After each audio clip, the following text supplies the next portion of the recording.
ناظرین، آپ جانتے ہیں دو کام ایسے ہیں جو شیطان پر بڑے بھاری ہیں، شیطان کو اس سے بڑی تکلیف ہوتی ہے، ایک اذان اور دوسرا نماز۔ اللہ اکبر اللہ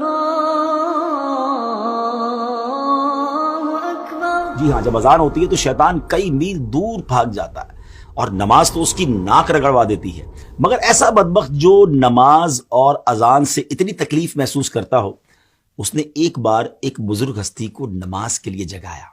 جی ہاں ناظرین، بڑا یونیک واقعہ ہے، اور یہ واقعہ ہے سیدنا امیر معاویہ رضی اللہ تعالیٰ عنہ کا۔ ایک بار آپ آرام کر رہے تھے، فجر کا وقت ہوا تو کسی نے آپ کو جگایا، آپ اٹھے اور آپ نے دیکھا کہ کوئی نظر نہیں آ رہا، تو آپ نے پوچھا کون ہے جس نے مجھے جگایا؟ تو آواز آئی کہ میں شیطان ہوں۔ تو آپ نے کہا اے بدبخت، تیرا کام تو نماز قضا کروانا ہے، تیرا کام تو اللہ رسول کے کاموں سے دور کرنا ہے، تو نے مجھے نماز کے لیے کیسے جگایا؟ اب شیطان نے بہانے بنانا شروع کیے کہ میں تو پہلے سے ہی نیک تھا، میں تو پہلے سے ہی نیکی کے کام کرتا ہوں، میں تو نماز کے لیے جگانا پسند کرتا ہوں، مگر آپ جانتے تھے کہ یہ شیطان مکار ہے اور یہ اس کا کوئی خاص وار ہے۔ اللہ والے تو شیطان کے واروں کو پہچان لیتے ہیں۔ تو آپ نے فرمایا کہ مجھے سچ بتاؤ کہ تم نے مجھے کیوں جگایا؟ تو شیطان کہتا ہے کہ حضور بات یہ ہے کہ اگر آپ نماز کے لیے نہ اٹھتے تو مجھے معلوم ہے کہ آپ کو نماز سے کتنی محبت ہے، نماز قضا ہونے کی وجہ سے آپ خوب گریہ وزاری کرتے، اللہ کی بارگاہ میں خوب روتے، اور اللہ کریم آپ کی وہ گریہ وزاری کو قبول فرما کر آپ کو ایک نماز کا گناہ تو معاف فرماتا، مگر ہزاروں نمازوں کا ثواب بھی عطا فرما دیتا۔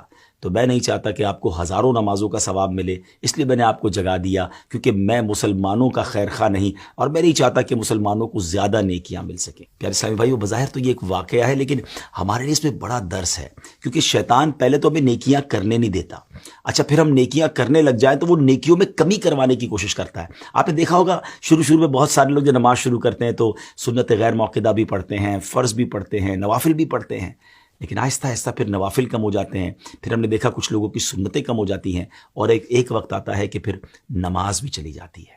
تو شیطان کے واروں کو سمجھیے، اول تو وہ نیکی کرنے نہیں دیتا، نیکی کرے تو اب اس نیکی میں کمی لانے کی کوشش کرتا ہے، وہ بڑا مکار ہے، ہمیں شیطان کے واروں کو سمجھنا ہے۔ اب دیکھیں نا، کچھ ہی دن پہلے کی بات ہے کہ ماہ رمضان میں سارے ہی تقریباً نماز پڑھ رہے تھے، روزے ہو رہے تھے، عبادتیں ہو رہی تھیں، مگر کتنی بڑی تعداد ہے جو اب رمضان کے بعد مسجدوں میں نظر نہیں آ رہی۔ ایسا لگتا ہے نا کہ شیطان اپنے واروں میں کامیاب ہو گیا۔ اسٹرانگ بنیے، ہم رمضان میں بھی اللہ کے بندے ہیں، ہم رمضان کے بعد بھی رب کے بندے ہیں۔ نماز صرف رمضان میں تو فرض نہیں ہے نا۔ کتنی عجیب بات ہے کہ ایک چاند دیکھ کر ہم مسجد کو آباد کر دیتے ہیں، اور ایک چاند دیکھ کر ہم مسجد کو ویران کر دیتے ہیں۔ آئیے ایک بار پھر مسجد سے رابطہ جوڑیے، شیطان کے واروں میں نہ آئیے، بلکہ شیطان کو پریکٹیکلی جواب دیجیے کہ ہم شیطان کے نہیں، ہم رحمان کے بندے ہیں۔ اللہ کرے دل میں اتر جائے